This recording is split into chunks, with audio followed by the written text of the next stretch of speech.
Y es por eso que nos pareció fundamental incluir en este encuentro una disertación sobre manejo de fuego. Recién alguien atrás nos contaba un poco y lo va a explicar mucho más acá para ustedes, pero los conceptos que nos dijo son buenísimos porque son situaciones tan simples de trabajar que están muy buenas. Y a continuación lo vamos a escuchar. Ale, adelante.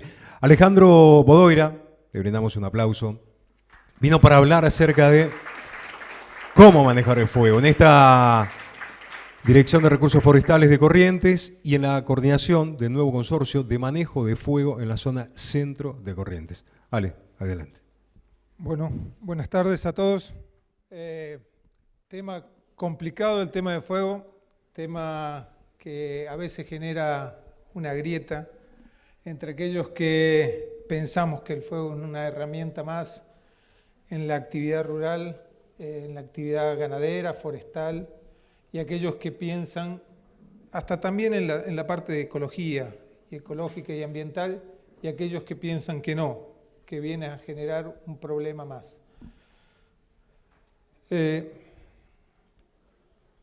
Vamos a ver. Ahí está.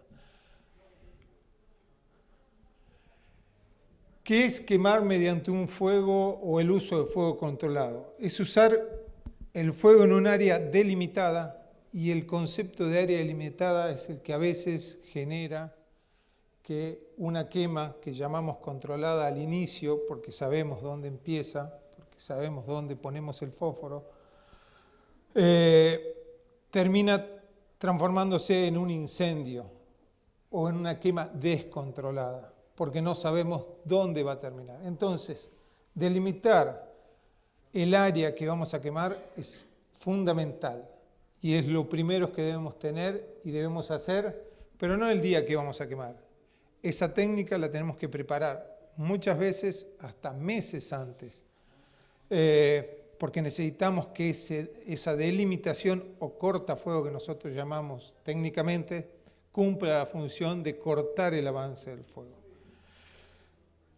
Esa área delimitada a quemar debemos, además de tener el lugar de inicio y término, hacer esa actividad conforme a las condiciones meteorológicas y técnicas de quema, de manera de lograr los objetivos que nosotros nos propusimos. Si es renovar pasturas en un área delimitada, supongamos 100 hectáreas, la idea es quemar 100 hectáreas, no 200 hectáreas ni 1000. Si es habilitar sitios para hacer cultivos o pasturas forrajeras, lo mismo. Si el objetivo es eliminar una zona de peligro, que puede ser un área de difícil acceso en caso de que tengamos un incendio, también que cumpla ese objetivo que nos propusimos.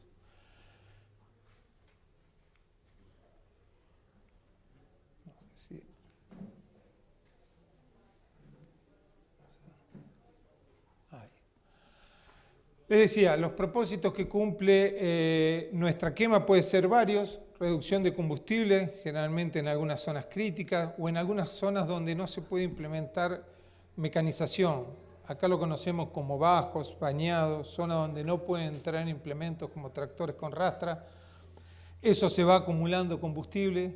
Ese combustible llega un momento que para la ganadería deja de tener un efecto, porque son pasturas que se llaman, yo no soy ganadero, pero algo así como pastos duros, en donde si no entra cierta clase de ganado, vacas o animales grandes, es imposible de reducirlo o consumirlo. Habilitar terrenos, habilitar para hacer plantaciones o en algunos casos en la actividad forestal, en aquellos campos que son ganaderos y forestales, como que vimos aquí. En algunos lugares, una vez que se corta la producción forestal, para poder habilitar y volver a plantar, se hace una reducción de combustibles. Favorecer la brotación de pastos naturales, control de enfermedades o plagas, sobre todo garrapata, que hay mucho en esta zona. O a veces se limpian sectores de alambrados viejos, que en ese lugar por lo general no puede haber actividad o no enganchan los tractores con las rastras, a veces vemos alambrados viejos que hay que reponerlos y están tapados por pajonales. Entonces, una manera de habilitarlos es primero quemar, limpiar y volver a poder hacer esos alambrados. ¿Qué debemos tener en cuenta a la hora de quemar o realizar una quema controlada? Es de preguntarnos cuándo quemar y a qué hora quemar. Es muy común que por una cuestión de actividades siempre se use el día para quemar y generalmente es cuando se cometen los mayores errores porque durante el día, en horas del mediodía, es cuando mayor cantidad de viento tenemos, mayor cantidad de temperatura tenemos y menor humedad. Y hay un horario que es el más riesgoso y que va entre las 11 de la mañana y las 4 de la tarde, es que cuando todas esas variables que yo le dije, temperatura, viento y humedades, se combinan para que nuestra quema, que se inició de manera controlada, termine siendo un incendio descontrolado. Hay una relación en fuego que indica situaciones críticas y que es una relación de 30, 30 y 30. Cuando tenemos vientos por encima de 30 kilómetros, cuando tenemos humedades por debajo del 30% y cuando tenemos temperaturas por encima de los 30 grados, el uso del fuego por lo general se vuelve riesgoso y podemos generar problemas mayores al iniciar una quema o un fuego. Para que tengan ustedes una idea, bueno, todos lo vivimos en lo que pasaron en los incendios de este año, entre lo que fue enero y el mes de febrero. Para la región nuestra, que es algo que no estábamos acostumbrados, hubo temperaturas por encima de los 45 grados, hubo termómetros que se pusieron al rayo del sol y que superaron los 60 grados entre las 2 y las 4 de la tarde. Hubo humedades que estuvieron por debajo del 10%. Esas humedades por lo general se dan en Mendoza, en el sur, donde no llueve casi nunca. Esas humedades, esas temperaturas hicieron que toda la vegetación estuviera disponible al paso del fuego y a ser quemada. Otra variable que tuvimos que no se habían generado anteriormente era la rotación de los vientos dentro del mismo día. Se producían rotaciones hasta 3 o 4 veces en el día. Amanecía el día con viento norte, a media mañana era viento este, a la tarde era viento sur sin disminución de temperatura y sin ningún frente de tormenta que anunciara ese cambio.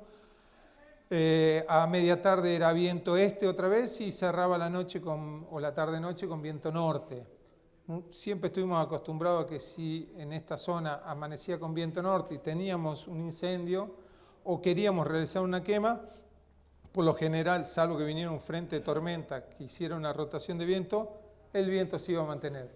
En estas condiciones hubo mucha rotación de viento, lo que hizo que cualquier fuego que se iniciara saliera fuera de control y que una vez que esto se genera un incendio fuera mucho más difícil lograr controlarlo. ¿Qué es la idea o cuándo debería ser la hora indicada para quemar? Dice a la mañana de 7 a 11. El tema es saber qué superficie voy a quemar, porque si yo quiero quemar 100, 200 hectáreas y empiezo a la mañana a las 7, es muy difícil que a las 11 lo tenga totalmente cerrado a mi lote de quema.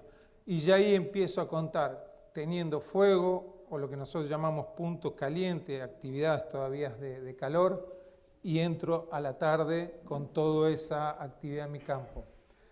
Lo ideal es empezar a quemar después de las 4 de la tarde, porque tengo todo el material combustible disponible, porque estuvo todo expuesto al sol, a las altas temperaturas, a la baja humedad, pero ya entrada la tarde, noche, empieza a aumentar la humedad, el viento por lo general disminuye y la temperatura también.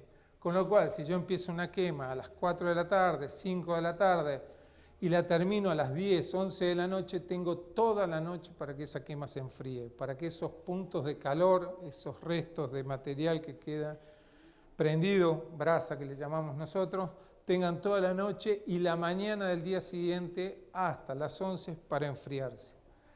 El problema es que la gente de campo no le gusta trabajar a la noche en el campo, por una cuestión cultural, por una cuestión de animales, de víboras, la luz mala, lo que ustedes quieran.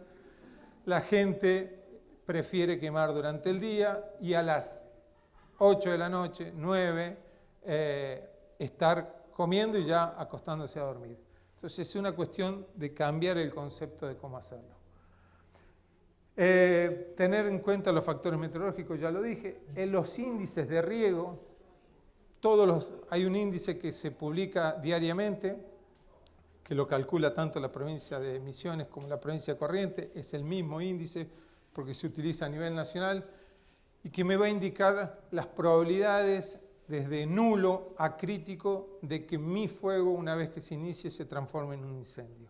Tener en cuenta los índices de riesgo es muy importante, porque el índice se toma en función de esa hora crítica que nosotros nombramos entre las 11 y las 4 de la tarde. En función de las variables meteorológicas que se producen a esa hora, nos indica el índice. Quiere decir que puedo arrancar a la mañana, a las 10 de la mañana, y yo decir, no, ninguna de la temperatura o de las variables que me dijo el índice se están dando a esta hora. Pero yo sé que a partir de las 11 y hasta las 4, esas variables van a empezar a ser iguales y voy a tener un alto riesgo de que se me genere un incendio. Y el aviso es de buena vecindad siempre avisar cuando uno va a realizar una quema. Tanto en la provincia de Misiones como en la provincia de Corrientes, para quemar hay que pedir autorización, en el caso de la provincia de Misiones al Ministerio de Ecología y en el caso de Corrientes a la Dirección de Recursos Forestales. Les voy a hablar de lo que conozco, que es la provincia de Corrientes. En ese caso, el pedido para quemar se debe hacer con 15 días de anticipación. Consta, hoy se hace en forma digital, en una página digital del Ministerio de la Producción, y va una serie de datos que se necesitan o con los cuales nosotros vamos a realizar la quema. Una es el tema de recursos, con qué recursos contamos, el área delimitada a quemar, la superficie y tipo de combustible. No es lo mismo quemar un pajonal o una loma con pasto o combustible liviano y una carga en volumen menor, a quemar un bañado que hace 4, 5, 10 años que no se quema, a quemar una talarraza de pino o de eucaliptus, donde la carga de combustible es diferente, el comportamiento del fuego es diferente y en caso de que salga fuera de control, también el combate o las acciones para lograr controlarlo van a ser diferentes. ¿Quién va a ser el responsable de la quema? ¿Con qué recursos? Ya le dije, si van a tener tractores, rastra, personal, herramientas manuales, mochila. ¿Quiénes son los vecinos que están a la vuelta? Y se le obliga también a dar aviso a entidades, además de la Dirección de Recursos Forestales, a entidades civiles que estén ahí en la zona de influencia, como ser bomberos, policía, si hay sociedades rurales, lo mismo, consorcios, manejo del fuego. En Misiones, en Corrientes hay muchos grupos que son de planes ganaderos y a la gente INTA. La idea es que si uno está pasando y se dedica a la actividad rural y está pasando por un lugar y ve una columna de humo de tamaño importante, ante la llamada a bombero o policía, como siempre hacemos, y dándole indicaciones de dónde estamos transitando, nos digan, sí, tenemos el aviso, eso es una quema controlada, lo está realizando tal persona, son tantas hectáreas, y en teoría, por la superficie, va a durar tanto tiempo. Esto es lo que yo le decía del índice. Esto la provincia de Misiones lo tiene o lo presenta de otra manera, lo presenta por departamento, pero los mismos colores. Estas son las variables que toma el índice a la hora de calcularse: temperatura, humedad, viento y precipitación. Cuando hablamos de precipitación es la cantidad de la última precipitación y los días desde la última precipitación. La provincia de Corrientes establece que con índice alto, muy alto y crítico, no es posible quemar, salvo que quien presente el plan indique que la quema la va a hacer en un horario de noche, en horarios de la noche. Entonces con índice alto sí se puede quemar. Índice muy alto o extremo, crítico, no. con índice moderado bajo sí se puede quemar normalmente. Es un gráfico de lo que yo les representaba, cuál es la hora crítica y por qué, cómo son las variables en ese caso, cómo se comportan para que nuestra quema se termine transformando en fuego. Ustedes, como verán, nosotros hablamos de quema controlada. ¿Por qué? Porque a través de la Dirección de Recursos Forestales y la provincia de Corrientes no vemos al fuego como algo enemigo, lo vemos como algo que bien usado viene a ser una herramienta válida. Les voy a dar unos datos para que se entienda. En la provincia de Corrientes, entre fines de diciembre del 2021 y lo que fue principio de marzo del 2022, se quemaron, según los datos de INTA, 1.042.000 hectáreas. Si uno analiza puntualmente qué es lo que se quemó, más del 50% fueron bañados y esteros. Y eso tiene una razón. En realidad son dos las razones que hacen que esa superficie sea mayor del 50%. Una es la dificultad que teníamos nosotros para poder llegar a los esteros y bañados y poder combatir fuegos que estaban adentro, 1.000, 2.000 metros dentro del estero. Las situaciones meteorológicas hicieron que todos esos esteros y bañados se secaran. Los esteros y bañados se componen en el suelo, que generalmente tiene agua. Cuando eso se evapora, como nos pasó ahora, y se secan, hay un metro, metro y medio de suelo que es acumulación de todo el material, hojas, ramas, que viene de las lomas, que es aportado por la lluvia al estero. Ese material no llega a estar 100% descompuesto, es decir, no se termina de descomponer totalmente, y al bajar el agua, todos los espacios que ocupaba el agua empiezan a ser ocupados por aire. Eso que en otros lados, en el sur, se lo conoce como turbas o turberas, acá es una capa, ya le digo, de 1 metro, en algunos casos un poco más, donde el fuego va quemando en forma, lo que llamamos nosotros, en forma subterránea. No vemos llama, no hay llama, y entonces ese fuego va quemando en forma muy lenta, y donde encuentra un lugar donde pueda salir y tenga oxígeno, se transforma en fuego visible con llama. Por eso a veces entraba fuego a los esteros, el fuego iba por abajo, la gente no lo detectaba, al cuarto o quinto día aparecía en algún sector, empezaba a quemar por arriba, superficial, pero por abajo también seguía quemando. Un dato para tener en cuenta esto: gran parte de los veterinarios anunciaban muerte de ganado vacuno. ¿Por qué? Porque en la desesperación de que no había agua, el animal se metía dentro del estero tratando de conseguir o buscar agua, y al enterrarse en estos lugares donde el fuego iba quemando por abajo, se quemaban las pezuñas. Esos animales luego se infectaban esa parte quemada y terminaban muriendo. Les decía, tuvimos el problema de no poder acceder mucho a esos lugares, pero además gran parte de esos esteros tenían más de, en algunos casos, 50 años sin tener fuego, con lo cual la acumulación de combustible era muy grande. Y los sectores que menos pérdidas tuvieron fueron los sectores forestales, y gran parte, siendo una provincia con alta producción ganadera, si uno toma la relación de superficie para la actividad ganadera respecto a la superficie quemada, tampoco fue alta. ¿Y por qué? En esos casos el fuego no intervino de tal manera. En ambos casos porque tenían los recursos en caso de que se produjeran los incendios para lograr contenerlos.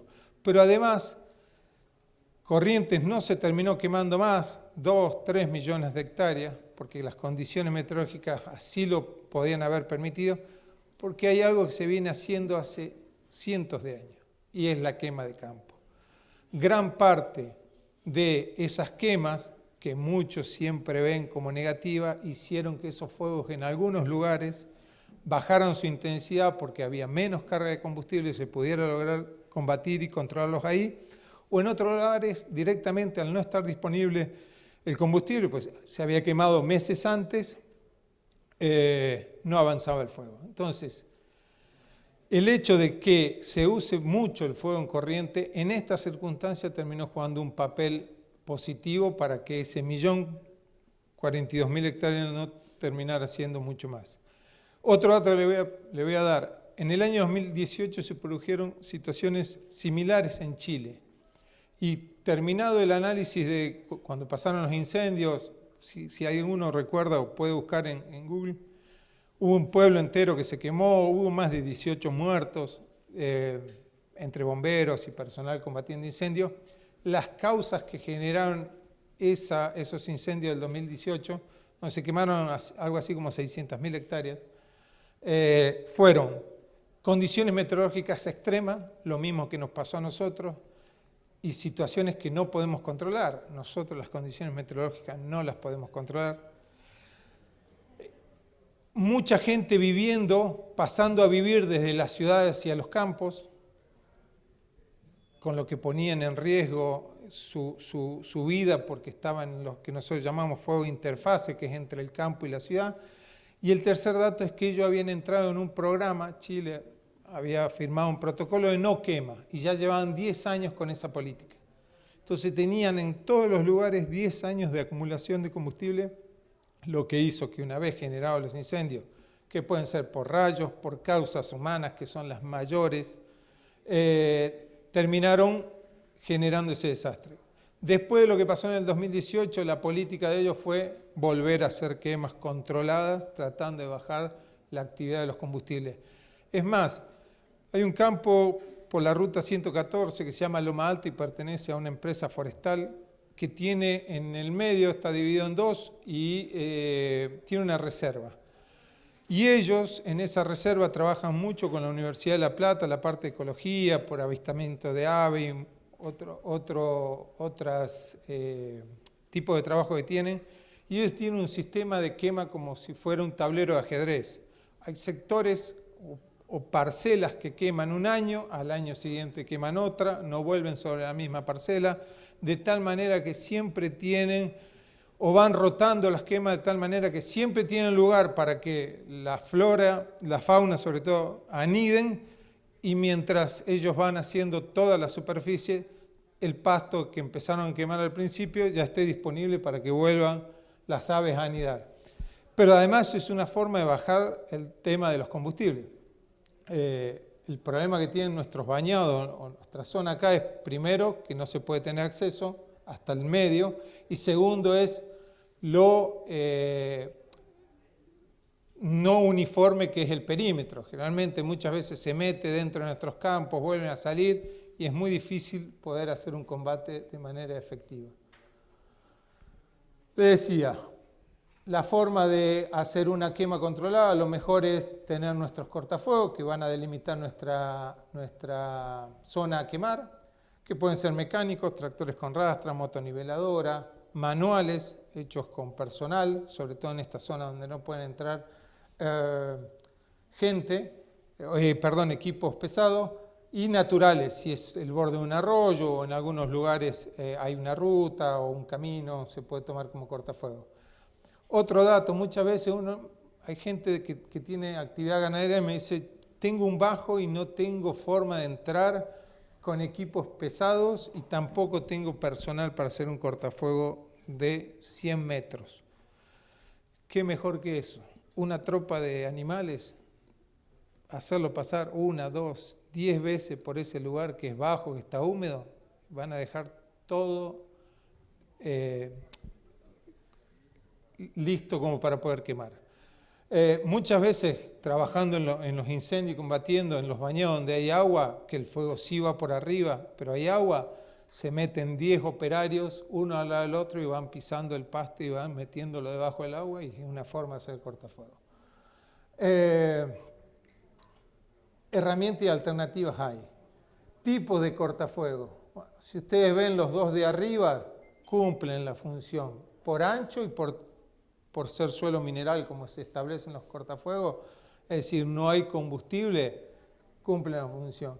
Y muchas veces nos dicen esto, hice mi cortafuego y lo único que hay es una faja de terreno sin utilizar, pero con pasto, o en el caso de que se llegue tarde, por eso digo, a veces los cortafuegos, cuando uno quiere quemar y tiene que preparar el cortafuego, ese es el último, el de derecha abajo, es un cortafuegos que estaba muy empastado, que pasó el tractor, que lo que hace en una primera pasada es esto hay que dejarlo que se descomponga y a los 2 meses o al mes y medio, 2 meses, volver a pasar y recién ahí voy a tener mi cortafuego como el que está arriba a la izquierda. Bueno, entonces, tener cortafuego cuando nos dicen, tengo mi cortafuego para hacer mi quema, es los 2 de arriba. Una forma, este es un ejemplo que se hizo, hice de una parte mecanizado, se hizo la empresa, es una empresa acá de la zona de Posada. El otro se tomó un arroyo como delimitante, como cortafuego. Tener la herramienta y el equipamiento necesario para hacer la quema. Muchas veces nos dicen, bueno, ya está, mi gente. El hecho de quemar a caballo como se hace y se hacía tradicionalmente corriente y se sigue haciendo, ir a caballo e ir tocando fuego con una tacuara o a veces hasta con una cubierta encendida, no, eso es lo que no queremos. Y cuando nosotros decimos prohibimos ese es el tipo de quemas que prohibimos y que no permitimos. ¿Por qué? Porque terminan haciendo daño. Tener gente capacitada, se dan cursos, se hacen prácticas para el uso de herramientas y equipamiento para hacer una quema. La gente tiene que entender que la quema tiene que ser una actividad más, como uno cuando va a plantar, cuando hace inseminación, cuando va a hacer cualquier actividad de campo o actividad forestal o la que ustedes quieran. Tiene que planificarla y tiene un costo. Porque generalmente siempre antes la gente decía, no, es lo más barato, una caja de fósforo, salgo, quemo, renuevo mi pastura. Pero no solo que puedo generar daños, y hoy ya los fuegos no son forestales como eran antes, hoy se quema un alambrado, en Corrientes los incendios dejaron sin pasto a la ganadería, sin alambrados.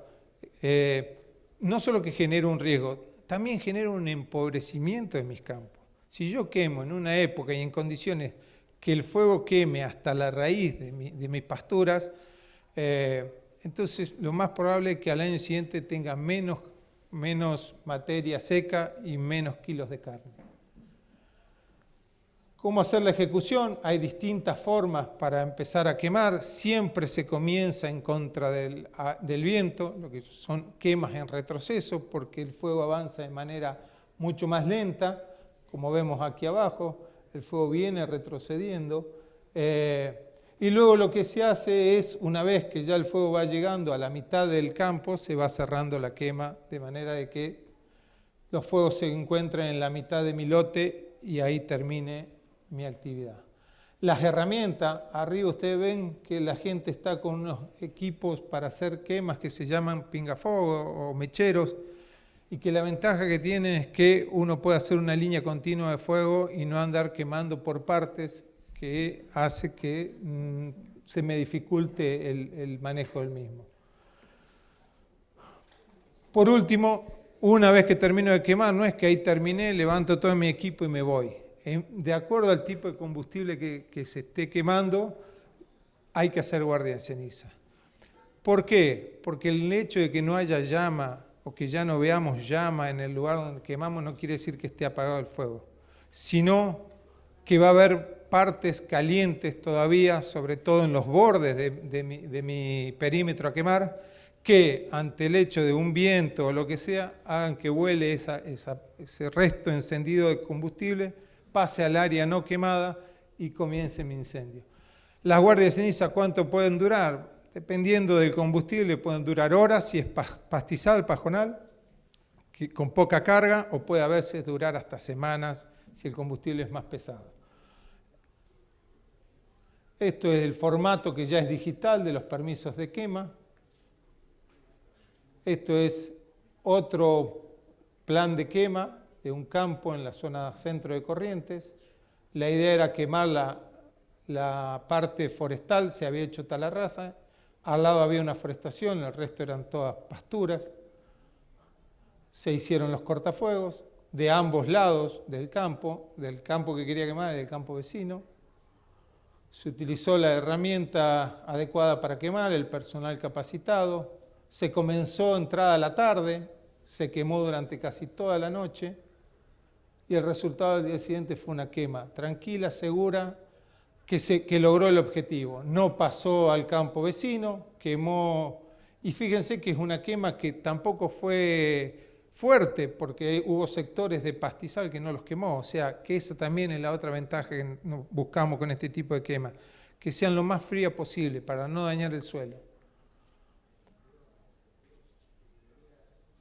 Y esto es todo lo contrario, el mismo combustible, pero quemado en otras condiciones, que en muchos casos termina generando esto. Daños a las plantaciones, daños a campos vecinos, quema de alambrados.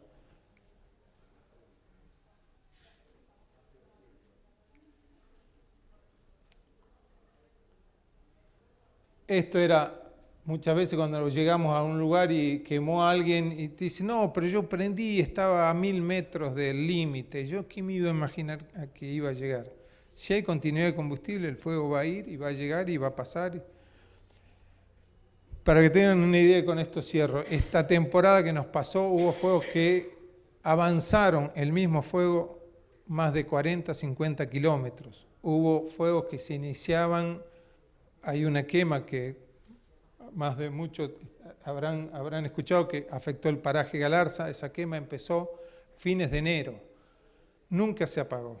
Ese fuego nunca se apagó y el 15 de febrero terminó quemando el paraje Galarza.